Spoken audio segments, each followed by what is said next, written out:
CCUS, क्या ये India के 2070 नेट जीरो गोल का जवाब है? चलिए इस एक्सप्लेनर में देखते हैं। तो एजेंडा सीधा है। हम समझेंगे CCUS क्या है, कैसे काम करता है, इंडिया का प्लान क्या है और हाँ, आपके एग्जाम के लिए ये क्यों जरूरी है। तो आखिर ये CCUS है क्या? क्यों इसकी इतनी बात हो रही है क्लाइमेट चेंज को लेकर?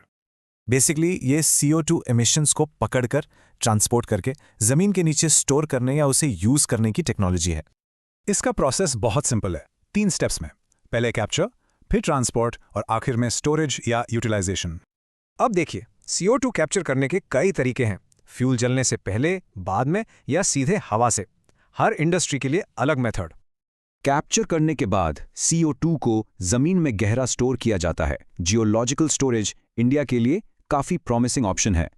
और हाँ, सिर्फ स्टोरेज नहीं, इस कैप्चर्ड CO2 से बिल्डिंग मटेरियल्स बन सकते हैं और आपकी कोल्ड ड्रिंक्स भी फिजी होती हैं। चलिए अब बात करते हैं इंडिया की। ये आपके मेंस पेपर के लिए बहुत इंपॉर्टेंट है। इंडिया अपने नेट जीरो गोल के लिए एक नेशनल मिशन प्लान कर रहा है। ONGC और IOCL जैसे PSUs भी इस पर काम कर रहे हैं। लेकिन इतना आसान नहीं है। इंडिया के सामने इसको लेकर कुछ बड़े हर्डल्स हैं। सबसे बड़ा चैलेंज पैसा। 1 टन CO2 कैप्चर करने का खर्च 3 से 6 हज़ार रुपए तक है।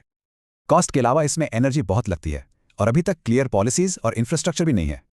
तो सवाल यह है कि इतने चैलेंजेस के बाद भी UPSC के लिए ये टॉपिक इतना इंपॉर्टेंट क्यों है?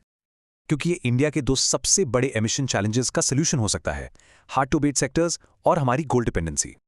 तो GS3 के लिए इन पॉइंट्स को जरूर याद रखेगा।